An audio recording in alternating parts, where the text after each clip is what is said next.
welcome to Happiness by Habit. Isn't miscommunication the worst? Don't we all feel the push, pull of conflict, of that heaviness of the Sunday scaries because work is no longer fun, assuming it ever was? I personally don't like any of that. And I want to get better at communicating better and creating a workplace where everyone wants to show up. That's why I am so thrilled about today's guest, Jenn Whitmer.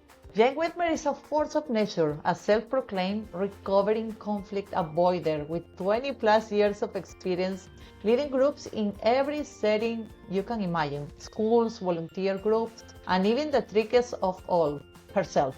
She's an international speaker, consultant, joy bringer, I love that one, and certified Enneagram coach. Here is a kicker. She doesn't just talk about communication and conflict resolution. She's lived it.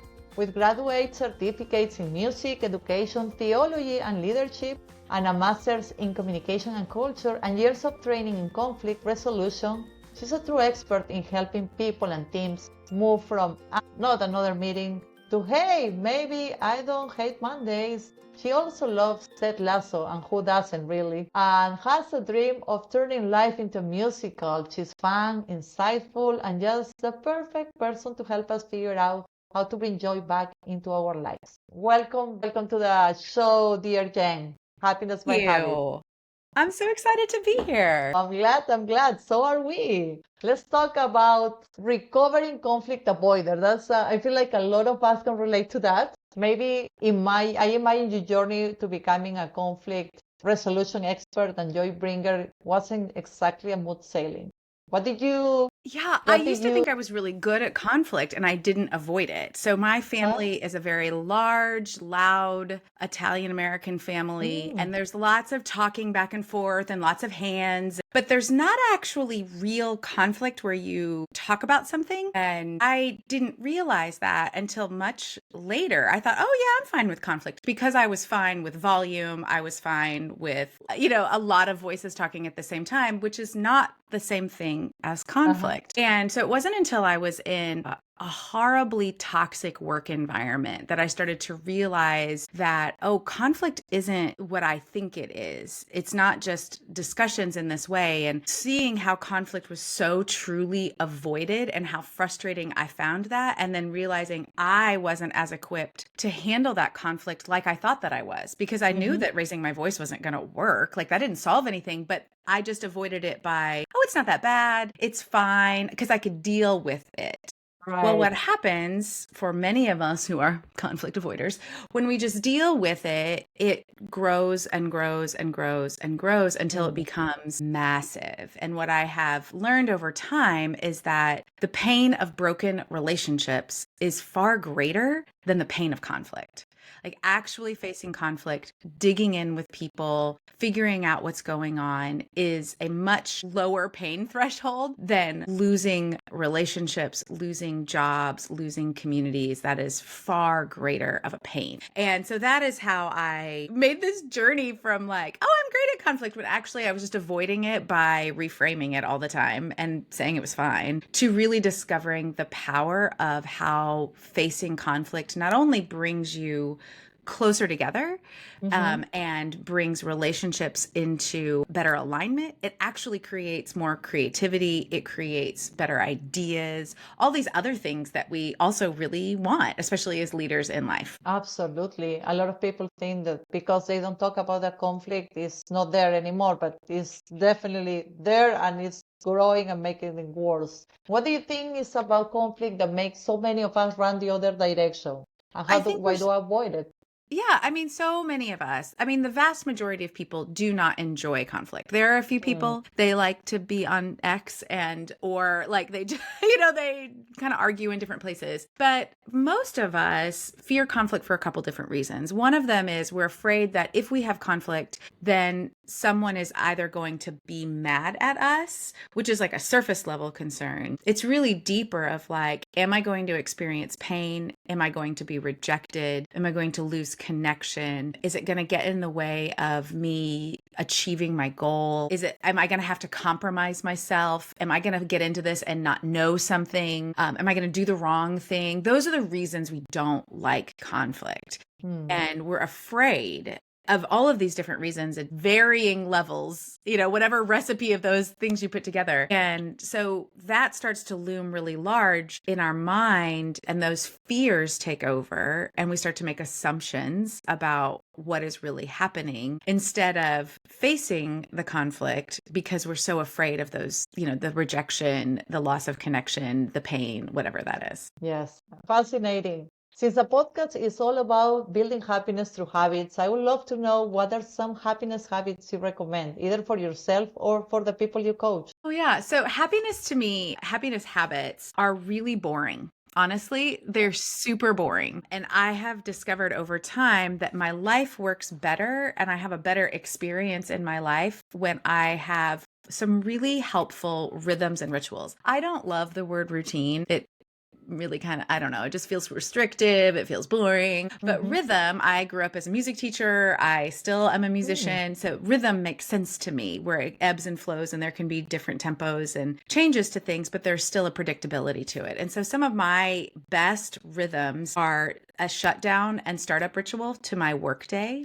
So at night, at the end of my workday, I review what I have done and kind of make the list. I make the list for the next day. I use a top 3 system. So what are the top 3 things I need to get done? What is everything else that I can do? Or if I have time to do, I try to predict based on my schedule the next day. So I look at my schedule the next day. Okay, what's realistic that can happen in this day? I try to record a daily win. That's a habit I'm trying to build. I always do it at the end of a week. I do wins and wisdom at the end of the week for myself, but I'm trying to build a habit of a daily win. And then what that does for me is I know what my schedule is the next day. I'm not worrying about what am I doing tomorrow. And then I've already pre-decided what's happening tomorrow. And then in the morning, I have a startup ritual where I look at some cards, I say some affirmations and reminders of things that I want to do and be. And I have a journal and a devotional that I do. And then I look at the list that I made the day before. What are these top 3 things? And I start based on what my schedule is and what that is. I don't start by checking my email. I don't start by opening up Instagram. I don't start with LinkedIn. I start with, what am I supposed to do today? What's my purpose? What is my intention for today? And so I call that being the boss at night and the employee in the morning. And I've done that for years, even when I didn't run my own business. And that is one of the best happiness habits because I feel like I have agency and I'm running my day rather than my day running me. And it's not always perfect. I don't always do it perfectly every day. I mean, please don't get me wrong, but that particular ritual for me creates so much peace and calm that when I leave my desk and I walk out that door, I know that I have accomplished or I have settled that I haven't accomplished whatever that is for the day. And I am prepared well for the next day, which I sleep better. My anxiety is lower. So that's my favorite work one. The other one that is just life in general that my kids will roll their eyes all day long, that I always say a good morning starts the night before. So like setting out your things at night. What am I doing tomorrow? That same kind of concept really in my regular life. If I can set up the coffee, if I can set up what I'm having, great. But at least I know what I'm doing. I have decided what I'm going to wear, all of that that habit makes mornings, because I am not a morning person in any way, shape, or form. Please don't talk to me before a couple hours. I'm just not with it. And that a good morning starts the night before. Lots of people talk about morning routines, which I think are important, but I think your shutdown, nighttime rituals and rhythms are far more important than the morning. And those two are probably the biggest habits that set me up for enjoying life, because I know when I get to have fun, I know what are the tasks I have to do, who I get to see, all of those different things. There's lots of margin in there, but those two things set me up for success. I love that. And it's very important and crucial how you choose the words that you choose for your daily routines. I love the rhythm versus routine, because routine by default sounds very boring, as you said, and rhythm is has a different flair to it that definitely makes it more fun. like that very much. So let's talk about the role of joy at work. Yeah. Okay. One of your big themes is joy at work, which is such a refreshing concept. I feel like joy and work are two words that most people would put them together, but I feel like I definitely think is a thing. And why do you think joy is so undervalued in the workplace? Well, let me tell a story first. So I Please started do. my career as a music teacher. I taught kindergarten through eighth grade music. And the first year I came, I was a very different teacher than they had had previously. So I was shifting culture. I was 22. Working with the oldest kids were 14. I mean, like they're 8 years younger than I am. But I always, at this concert level, when they would come for performances, I would always tell the kids, don't sing this one at home. Don't tell your parents this one is happening. We're only going to practice it at school. If it gets stuck in your head and you start singing it in the car, take a breath and hold it in, because this is the mommy cry song. And so that's what I would tell them. And so we had our first concert.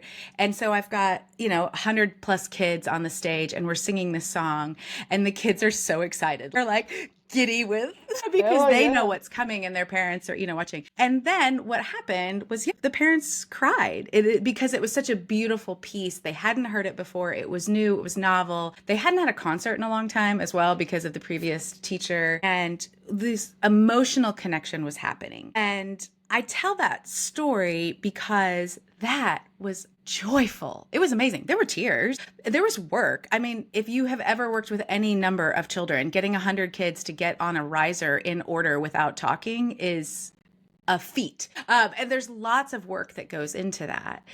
Teaching them the song, getting them ready. There's pedagogical things. There's all kinds of stuff that happens with that. But I knew that was connected to my larger purpose, which was connecting people together, helping them have an experience together. And so work and joy are not the opposite of each other. I'm sure you've got experiences, where you're like, it didn't even feel like work. It was my favorite part of my job. All the time. Yeah, all the time. And so there's those kinds of moments of joy are the center to where you are the most successful. Time disappears. It's almost effortless. Not that you're not working, but it almost feels effortless in some ways because it comes either naturally or you've built the skill to do it so well that you've mastered it in some way. Gay Hendricks calls that your zone of genius. Other people call it flow. It has to do with your play personality and your Enneagram personality. Like all of these things come together, and it's connected to a larger purpose. Those moments where you experience that joy can be greater at work. And when we have more of those, we are better at what we do. We're more successful, not only at the tasks, the actual tasks, but the purpose of why we're working. The opposite of joy isn't work, it's toil. So toil are meaningless tasks, things that you don't understand why you're doing. It's disconnected from purpose. It's also something that you may not be capable or highly skilled at or resourced to do. If you've ever been, somebody goes on vacation and you get all of their work, for 2 weeks or whatever, you're like, well, that is rarely joyful, and it can feel like toil if you're not resourced to do that. If you don't have enough time, or you don't have enough people, or you don't have the right tools, you're trying to build a house with a screwdriver and a saw, that's not enough, you don't have enough resources. That's toil. And at work, when we experience too much toil, that is when we become disengaged because we're disconnected to purpose. We don't have enough to do what we're supposed to be doing. And what that means is we're less effective. So all these productivity metrics that companies like to use are really low. And it's not because people aren't working. It's because they're working in ineffective, toil, downtrodden ways because people are trying to quote unquote maximize productivity. And if we instead put joy at the center and who is doing the most joyful work? Like what is their best work where they're in their zone of genius, where it fits their skill set, their personality, all those things, and it brings them joy and is connected to a larger purpose, then people are almost a third more productive. It's like 32 and some odd percent more productive when you are experiencing joy. And I mean, we all know that there are parts of our job we don't like. later today, I have to talk to my bookkeeper about some, tax stuff that we're getting ready for. I have a bookkeeper for that very reason, because I don't want to do it myself.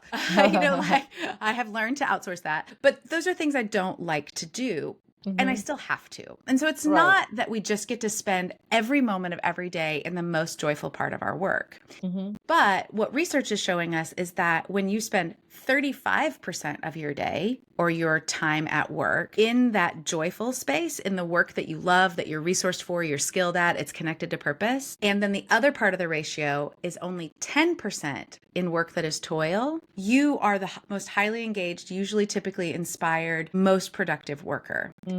That's just as the individual. There's all kinds of other statistics about one person experiencing joy makes the whole team 25% more effective. There's all kinds of stuff. But that ratio of basically a little more than a third of your time being spent in your best and most joyful work feels really attainable. If only 10% of your time is spent doing the stuff that feels like toil, because there's all that stuff in the middle. Like Right. there's 55 That needs some to odd be percent in the done middle. anyway. Right.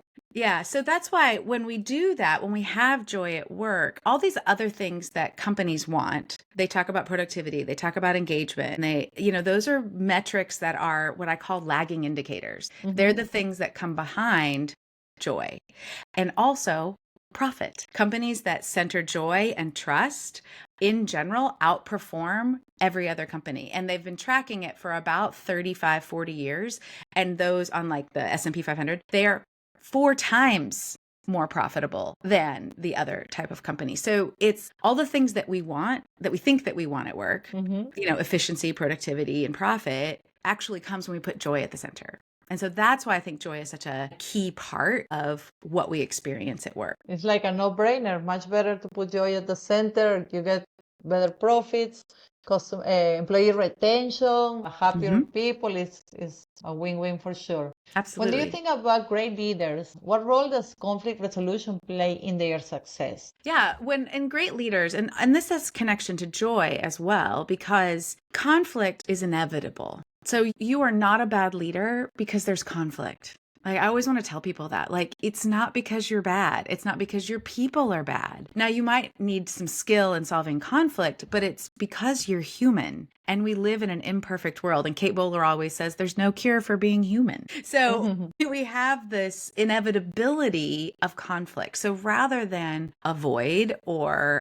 just try to shove it under the rug or attack it in a way that doesn't produce results, understanding what conflict really is brings the level of toil down. And so that's how it's connected to joy. And when you have good, healthy conflict, we talked about earlier, you have better ideas, you have more innovation, you feel more connected to people because you've made it through something together. I mean, have you ever on a For team sure. when everybody made it to the end, I used to hate running lines in volleyball. Like, oh my gosh, that just brings back so many awful memories.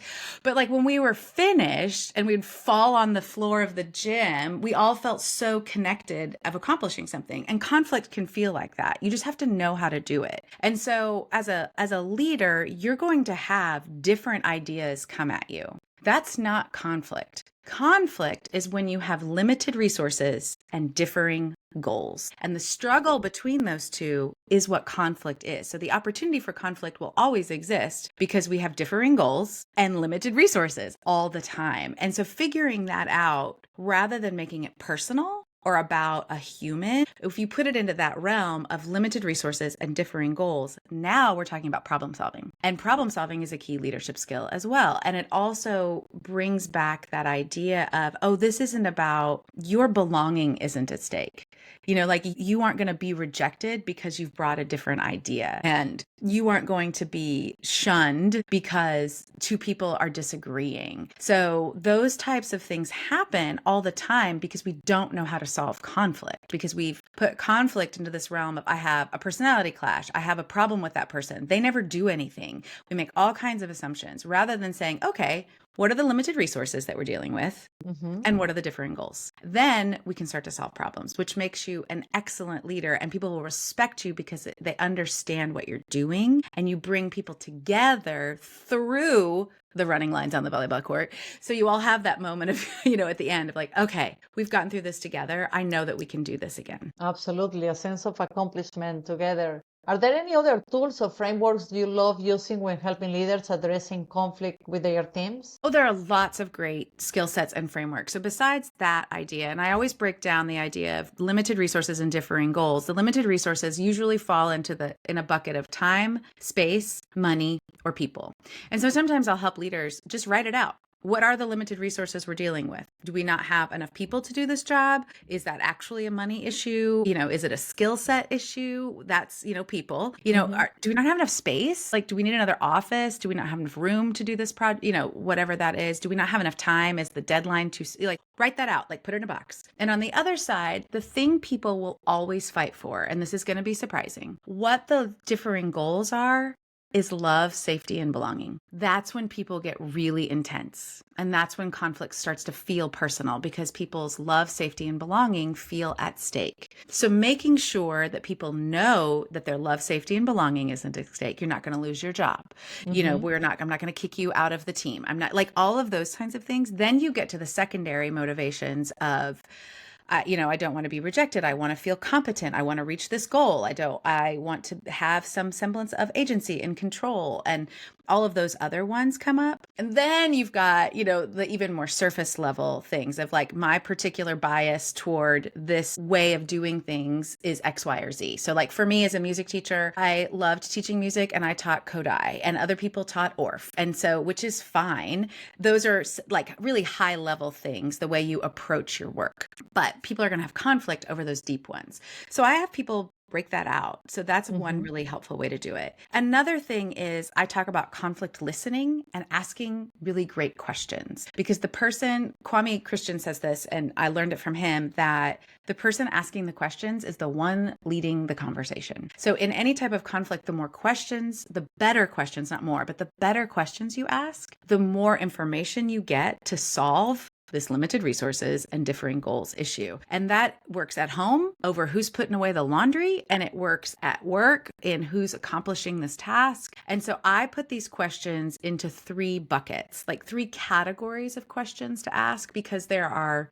a million different questions to ask. I have a freebie on my website called 20 phrases. So if you go to jennwhitmer.com/20-phrases, and it's 20 helpful phrases in difficult conversations, but they all fit in these buckets. And one is, how do you feel about this? What are your emotions around this? What are the emotions happening? What do you think? What do you think? Which is, where did you get your data? How did you come to this conclusion? Who told you that? All of those types of questions of what are the facts? And then what do you want to do? What action items do you want to take? If you could solve this problem, what would you do? So those 3 buckets of questions really help draw people out, and they not only feel listened to, you're actually listening to them, because the trick is, after you ask the question, you do have to listen for the answer. Right, that's key for sure. Another conversation. But when you're asking great questions like that, you have a wealth of information, and 82 to 88%, depending on which study you look at, of conflict is caused by miscommunication. So often when you get to those questions, you find out you're not actually in conflict at all. It was just a miscommunication. You're not fighting over differing resources and limited resources and differing goals. You just had a miscommunication. So that's why the questions are so powerful in helping people resolve conflict. That is so true. The miscommunications seem to be the biggest problem or challenge Every time. for conflicts. Interesting. Now we have to talk about Enneagram, because honestly, I've gone down so many rabbit holes with it. I know you use it to help teams and individuals to communicate better. For listeners who might not be familiar, can you please give us a quick overview of what is it and why it's so powerful for understanding ourselves and others? Absolutely. So if you're kind of like, Ennea, what is she saying? Exactly. Well, you're not alone. I was initially an Enneagram rejecter. I was introduced to the Enneagram in college. I was sitting in a leadership program, and we had done the Myers-Briggs, which I also love. It's another personality framework. Some people call it MBTI or 16 personalities. We had done that, and it was great, and we loved it. And then we had another professor introduce us to the Enneagram, and it had these big scary words. And I remember sitting in this chair and looking at this piece of paper that had a purple grid, because it was a mimeographed sheet. I'm old enough that there were mimeographed sheets, and it was a copy of a mimeographed sheet, and it was these crazy words like sloth and gluttony, and I was like, what is this? Hmm. No, thank you. Well, when I was in that toxic work environment, I was reintroduced to the Enneagram by the school counselor, and it made so much sense at that time. Still the same scary words, but I think I was just ready to hear it, because what makes the Enneagram different than the Myers-Briggs or StrengthsFinders or Colby or DISC or all these other working geniuses, all of these other great personality tools, they're fabulous tools, and I still use many of them, is that those tell you what you do or how you do it. They don't tell you why. And the Enneagram tells you why. Why do we think, act, and feel this way? What is that deep motivation? Back to that love, safety, and belonging. And so the Enneagram is divided into 9 types based on motivation. So in like your beautiful, lovely background of a bookshelf back there is so neat and pristine. Thank I you. love it. I would dream to have that. It would be so great. But we might want that for very different reasons. So it's not about the outward behavior. It's about why you want something. What's motivating you? And the motivations aren't like, I want to have a successful life, or I want my family to love. Like, they are deep core motivations. And so when I describe the 9 types, I always want people to imagine like all of these motivations are on your bus, because everybody wants all of these, but one of them is driving. One of them is driving your bus, and all the others kind of come along for the ride. And you have to figure out which one is trying to drive, so you can take your personality off of the steering wheel and put yourself in that space. So your personality isn't driving the bus, you are. They get to influence, but you need to be the one driving. So if you imagine a circle and like a clock, but instead of 12 numbers, there's 9, and the 9 is at the top, like in that 12 position. So if you go just one click over counterclockwise, we're going to start with the 8s. And I'm just going to give a super quick around the circle what the 9 types are. And I like to start with the 8s, but we're going to go in order after that. So 8s have to maintain the self-image of being in control. They don't have to be in control, but they don't want to be controlled. So this idea is, if I stay in control, then no one can control me. That's what's happening for 8. So they don't want to be betrayed. They want to make sure that they're in control. 9s do not want to lose connection, and they think their deepest fear is conflict, but actually their deepest fear is losing connection. And so what happens often for 9s is they want to maintain the self-image of being easygoing, so nobody disconnects with them, but then they disconnect from themselves, and they get into this trouble of back and forth of like, oh, I don't want to say what I think because you might, disconnect with me, but then I've disconnected with myself, and they get exhausted. So it's this back and forth for 9s. Enneagram 1s want to be good, and the way they believe that they are good is if they do it right, if they are perfect. If I just do it right, then I'm good all the way through. And so they have a very strong inner critic that's always telling them that they've done it wrong. Enneagram 2s don't want to be rejected. They are the helpers, and so they will help everybody else in order to make themselves indispensable to everybody, because they want to maintain the self-image of being the one that you need, because then they've got some significance. That's where I'm going to get my love from. Enneagram 3s are like the walking motivational posters of the Enneagram. They are the goal setters. They are the achievers. They are, I like to call them the inventors, because they invent a persona that achieves whatever goal is necessary. So they want to maintain the self-image of being successful, because that's how they're going to get their validation and significance in love. If I earn it in this, like, I'm the winner, then you'll love me. And then 4s are almost feel like the opposite of 3s, because they want to be so deeply authentic to themselves, but they also at the same time feel like they're too much and not enough. And so they want to maintain the self-image of authenticity and deep in their emotions and what is really, really true. And if I'm really, really true, then people will see that I'm unique and they will love me, this kind of unique, special space. And then Enneagram 5s, they are looking to be safe. And so they want to maintain the self-image that they are competent through and through. They know everything. And so they want to maintain that safety by knowledge gathering. Like, they have to know the things. If I know, then I can stay safe, because the world, it's not okay to be comfortable in the world. So if I know, that's how I'm going to stay safe in that space. Enneagram 6s, I call them the loyal skeptics, because they are the ones who are also wanting to connect with other people, but really what they are afraid of is being blamed. And so they are always prepared. They want to be prepared They want to be prepared for you, for themselves, because they don't want to be abandoned, either physically or emotionally. So if I can always be prepared for you and for me, then I'm not going to be abandoned from the group. I'm going to stay with the group in that way.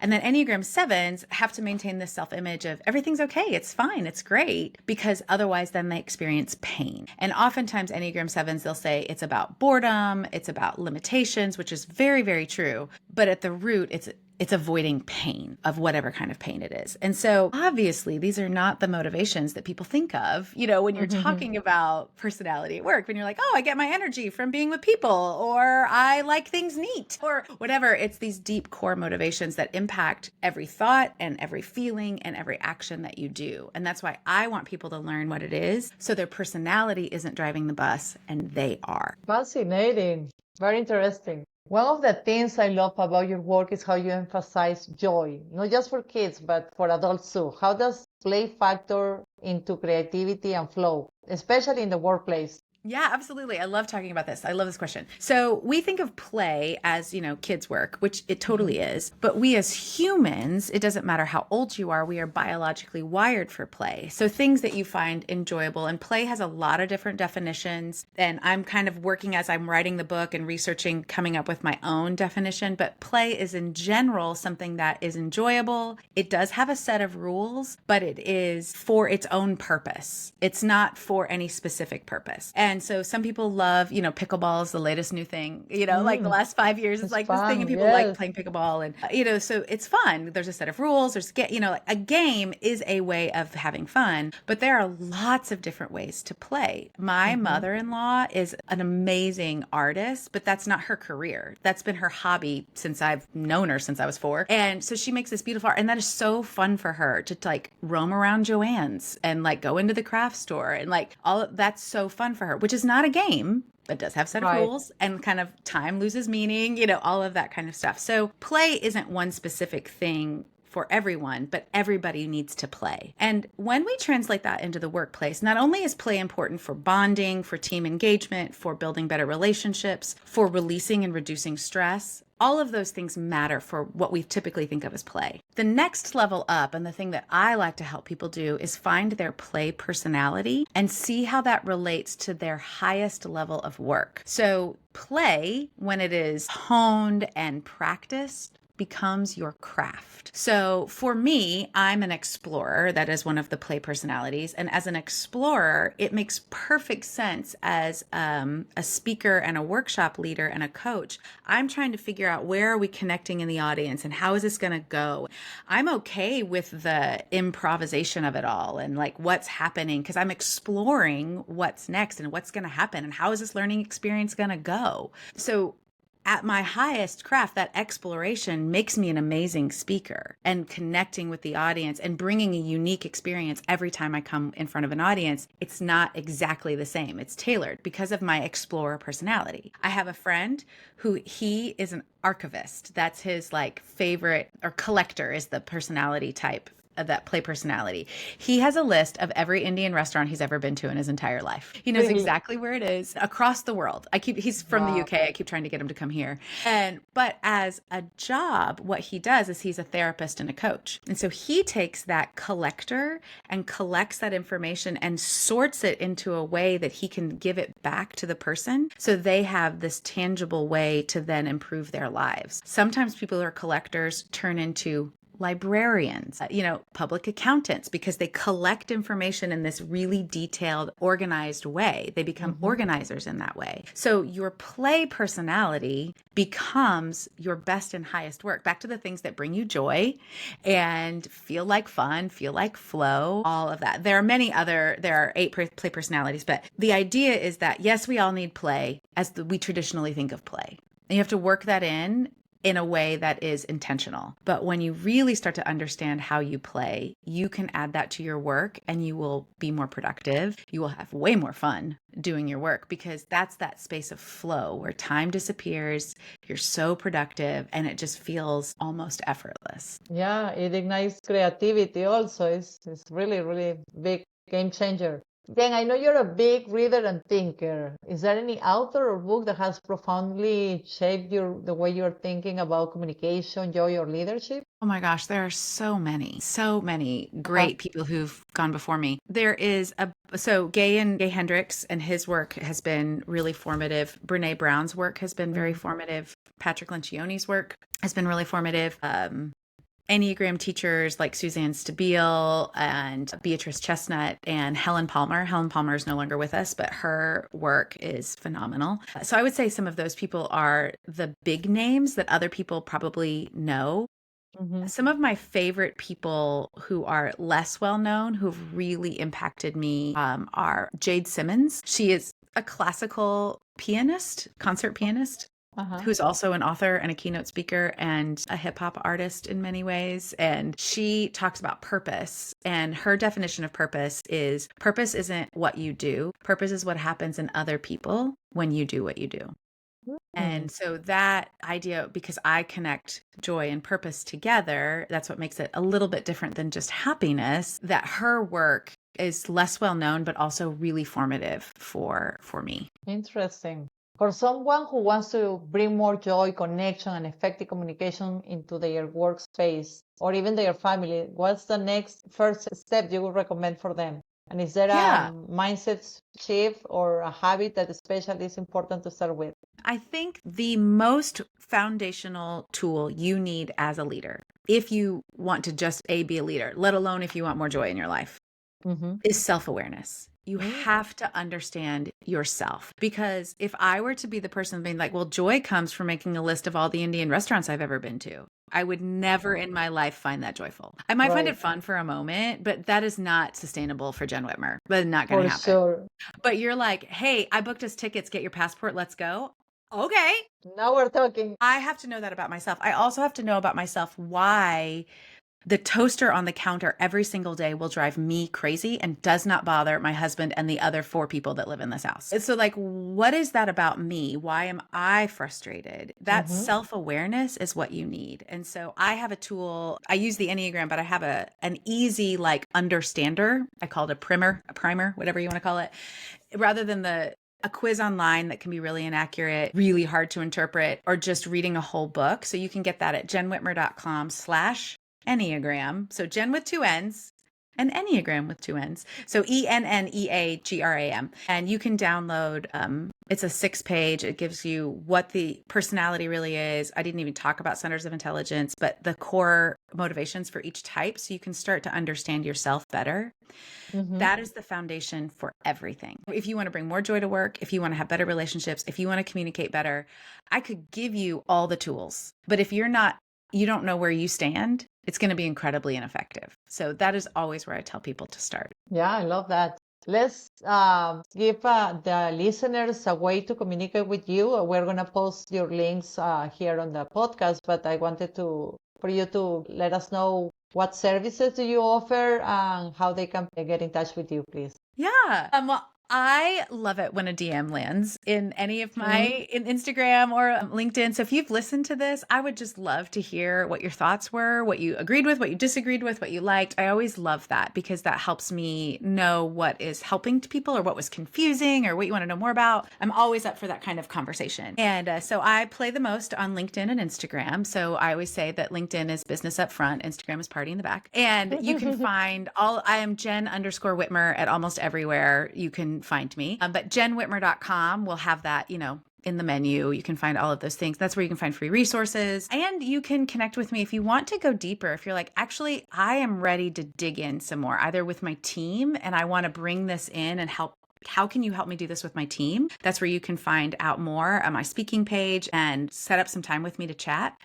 Or if you individually want more, I have a leadership lab for women. I call it the Joyosity Leadership Lab. And we work together to create this positive culture, first of all, in themselves, to understand themselves and then to be better and more effective leaders without all of the exhaustion that happens for a lot of women. So those are the big things that I offer and always love helping people people find more joy without feeling like they have to do it all, without feeling the shame and guilt, and also without having to be somebody else. You will be the most effective when you are the most you. And that's what I want for people. And that is true for teams who aren't communicating well. We got to understand who you are. So I have workshops on all those different things and a few keynotes. And as I'm writing the book, I'm loving the research that's happening. And so I'd love to talk to people about that as well. It's not out yet, but it is coming as I'm writing keep an eye it. So for that. That's awesome. yeah. Congrats, Jen. Thank you so much. Well, Jen, it was such a joy, literally. I feel like I've learned so much about communication, conflict resolution, and how to bring more fun and connection into our everyday life. Thank you so much for sharing your wisdom and your laughter with us today, Jen. Thank you for having me. It was a pleasure. And for everyone listening, thank you for joining us today on Happiness by Habit. If you are feeling inspired or to bring a little more joy into your life, or just maybe to watch, please let us know and subscribe to this channel. Thank you so much and have a happy rest of the day. Bye-bye.